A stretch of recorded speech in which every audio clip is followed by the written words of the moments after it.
Chief Executive candidate John Lee announces election manifesto with a focus on livelihood issues. Lee also has multiple plans to speed up the provision of public housing and a new scheme to help 1,000 young students escape poverty.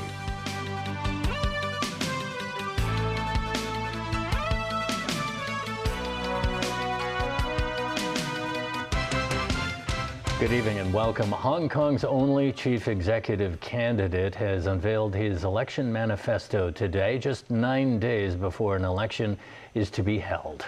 John Lee vowed to strengthen governance and tackle the city's notorious housing and livelihood issues if elected. John Lee announced his election manifesto this morning at the Hong Kong Convention and Exhibition Centre in front of district representatives and the grassroots. Lee's campaign office director Tam Yiu-chung put the audience's questions to him.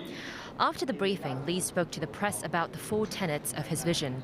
The first is to strengthen governance and tackle pressing livelihood issues. Second is to provide more land and housing through streamlining procedure and better coordination. We shall do so more quickly, more efficiently, and in greater quantity. Lee stressed there's a need to boost team spirit across governmental departments. He added he will demand senior officials lead proactively, participate in the problem-solving process early, and guide teams to quickly resolve problems. As for restructuring plans proposed by the current government, John Lee said certain details still have to be ironed out. He plans to establish a district-based volunteer network in the city to help deal with issues swiftly. He also addressed long-term issues shaping the city's future. The third tenet is to strengthen Hong Kong's overall competitiveness and to pursue sustainable development. The fourth tenet is to build a caring and inclusive society and allowing youths to develop, and also with an emphasis on upward mobility. Aware of concerns about immigration from Hong Kong, Lee said the city remains an attractive place to live and work. One of the reasons why people think of moving to other places is the measures that we have introduced to control COVID-19. But COVID-19 will be passed no matter what. It's a matter of time. So in the long term, it is how we make people realize the attractiveness and the competitiveness and the beauty of Hong Kong as a place they should come to work, to live, and to develop. I will be designing a strategy that will be based on risk level so that the measure doesn't have to apply to all sectors of society as a whole. Lee, a former deputy police commissioner, said he will fulfill the obligation to legislate for Article 23 of the Basic Law at a suitable time. On housing issues, John Lee pledged to fast-track the construction and planning of housing. Among the centerpieces are plans that allow people to move into public housing estates early. Another proposal is to create 2 new teams helmed by senior officials to expedite and coordinate housing projects. Jackie Lin reports. 行政長官選舉候選人李家超先生進場，有請。 Some 20 days after his election bid was announced, John Lee's policy manifesto is finally out. Front and center is tackling the city's housing problems, which he described as the key to solving multiple issues in Hong Kong. With the average waiting time for public housing having reached a record 6 years, a new proposal, the Public Rental Housing Advance Allocation Scheme. Under the short-term relief measure, those on the public housing waiting list could choose to move in to their public housing estates before all supporting facilities are ready. It aims to shorten the waiting time for public housing applicants by around 1 year. Lee says there could be moves to amend regulations and laws if needed in a bid to streamline land planning and legal procedures with the use of prefabricated integrated modular construction to reduce building time. To further coordinate housing development, Li's policy platform also pushes ahead with restructuring plans proposed by the current administration. That includes splitting the Transport and Housing Bureau into 2 separate bureaus, with 2 new teams headed by senior officials. One of them will scrutinize which public housing estate projects it will be suitable to roll out the early move-in plans for. A preliminary work report on these measures will be out 100 days after he takes office. The other team will study the so-called potential and exposed sites across town for building houses. Li added if elected, he will continue to work on the feasibility of the Northern Metropolis and the Land Out Tomorrow vision plans.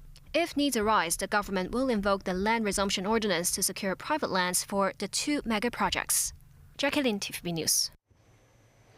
Well, on the issue of social welfare, John Lee said there will be a new government scheme to help 1,000 junior secondary students living in subdivided flats escape from intergenerational poverty.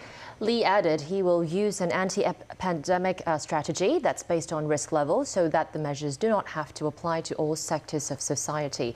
Timothy Lee has more. Chief Executive candidate John Lee said it was his earlier visit to a subdivided flat that inspired his plan to rid Hong Kong of intergenerational poverty. He aims to assist 1,000 junior secondary students who live in subdivided flats by equipping the youngsters with skills and helping them plan their careers. The scheme will enlist entrepreneurs and executives as mentors and set yearly goals for the students lasting for 2 to 3 years. Lee will also push for universal STEAM education so that the youngsters can meet the needs of the job market. He also wants to strengthen national education in the city, raise the sense of national consciousness and identity in students. On medical care, Lee said the hospital authority should heed the experience from handling the 5th wave of COVID-19 and also strengthen its emergency response mechanism. He also wants the HA to use more applied technology and Chinese medicine, while doing more to address the healthcare needs of low-income families.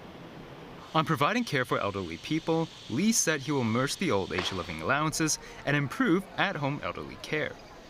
Lee also said he plans to make the city an international center for both innovation and culture. Timothy Lee, TVB News. Lau Siu-kai, Vice President of the Chinese Association of Hong Kong and Macau Studies, thinks Lee's election manifesto has put the focus on people's livelihoods and governance. Well, I think John Lee's election manifesto is more a policy speech than the election manifesto, because he's bound to be the next chief executive of Hong Kong. What people are more concerned about is whether government can execute or can create results. Hong Kong will confront a more hostile and turbulent external environment, particularly in terms of the West. The government has to be very selective in pursuing its policies, even without the opposition from the hostile elements within Hong Kong.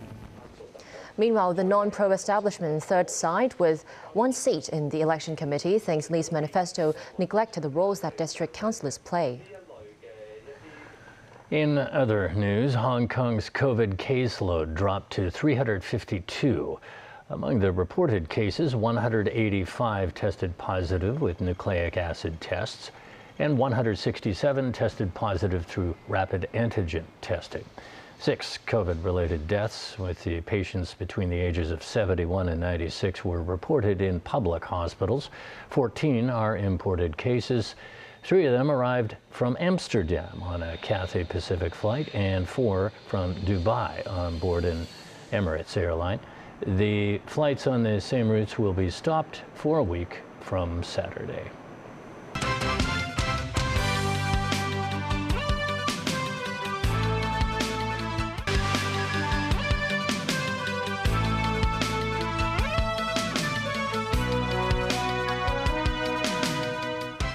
Welcome back to TVB News. Police have arrested a man in Yuen Long for suspected murder after he was caught disposing of a woman's body on the street. The sources say the 2 were lovers and former colleagues. Timothy Lee has the story. CCTV footage showed the suspect dragging the body on Tin Ha Road in Yuen Long this morning at 5:30. Throughout the process, the man ignored nearby vehicles and passers-by who saw his actions. A witness said she was jogging in the morning when she saw the man with the body, and that he occasionally stopped because of the weight he was dragging. She said he was not concerned about onlookers. Police arrived after the incident was reported by witnesses at around 6 a.m. They cordoned off the street and made further investigations at a refuse collection point he passed by. Authorities said the woman's head was wrapped with cling film and her hands were bound with nylon rope. She was pronounced dead at the scene. A 25-year-old male who was arrested is believed to be the former lover of the victim, and the two also reportedly used to be work colleagues. Timothy Lee, TVB News. A student at Polytechnic University has been sentenced to 5 years behind bars after admitting to inciting secession on social media Telegram. The court heard that engineering student Liu Saiyu participated in secessionist activities between June and September of 2020. The 25-year-old was also arrested for possessing firearms without a license. On the Telegram channel he co-administered, he was said to have advocated for Hong Kong independence and called for acts to be taken to unlawfully change the regime. Judge Amanda Woodcock says Loy attempted to destabilize society at a time when anti-government sentiments ran high. As he pleaded guilty, his prison sentence was originally shortened by a third to 3 years and 8 months. But the prosecution cited the national security law, which stated a minimum 5-year sentence for crimes of a serious nature. The judge eventually increased Loy's prison term to 5 years. Loy is the 6th person to be convicted under the national security law. U.S. President Joe Biden has asked Congress for a further $33 billion to help Ukraine's war effort against Russia's invasion of the country. The move comes as the conflict enters its 3rd month with no clear signs of a breakthrough in peace talks. Daniel Rell tells us more. It's critical this funding gets approved and approved as quickly as possible. We're not attacking Russia. We're helping Ukraine defend itself against Russian aggression. And just as Putin chose to launch this brutal invasion, he could make the choice to end this brutal invasion. U.S. President Joe Biden said the proposed $33 billion worth of aid to Ukraine could support Kyiv's economic and military needs for 5 months. The package would be more than double the amount of an initial $13.6 billion approved by Congress for Ukraine last month, which is now almost exhausted. The new provisions would incorporate more than $20 billion in military assistance for Kyiv. Some of this would be used to bolster the defense of nearby American allied countries. $8.5 billion would be economic aid to help keep the Ukrainian government up and running. $3 billion would go to humanitarian efforts such as distributing food to civilians within Ukraine and refugees fleeing the conflict. The White House is also asking Congress for new powers to seize and repurpose the assets of Russian oligarchs. That's in addition to making it a criminal offense for a person to knowingly or intentionally possess proceeds directly obtained from corrupt dealings with the Russian government. Biden's requests came with the Russian invasion in its 9th week. Moscow is upping assaults in the east and south of Ukraine and has cut gas supplies to Poland and Bulgaria. Within the American Congress, there is bipartisan support for providing aid to Ukraine. The White House's proposals are expected to be eventually approved, but it may take some time. That's because funding also has to be allocated by Congress to other areas, such as the U.S. pandemic response. A Republican bid to link the measures to some President Trump-era immigration restrictions could also delay the process. Daniel Rell, TVB News. Elsewhere, India has been hit by an unusually early heat wave. The India Meteorological Department has forecast the maximum temperature in the capital, New Delhi, will hit 43 degrees Celsius today. Experts are warning the extreme conditions could prove dangerous for many residents of rural parts of the country. Just living in heat like this is a danger to health. So many people, there's about 1.4 billion people in India who live in the rural parts of India and have no access to air conditioning or cooling systems. And they're sleeping outside to try and keep cool. But even temperatures overnight are excessive. And the stress that puts on our bodies, the ability for our bodies to just work all the time to try and cool us down is obviously causing a lot of health problems.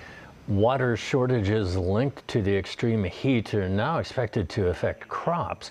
Factories could face power outages due to an increase in the use of cooling systems. Thanks for watching. Good night.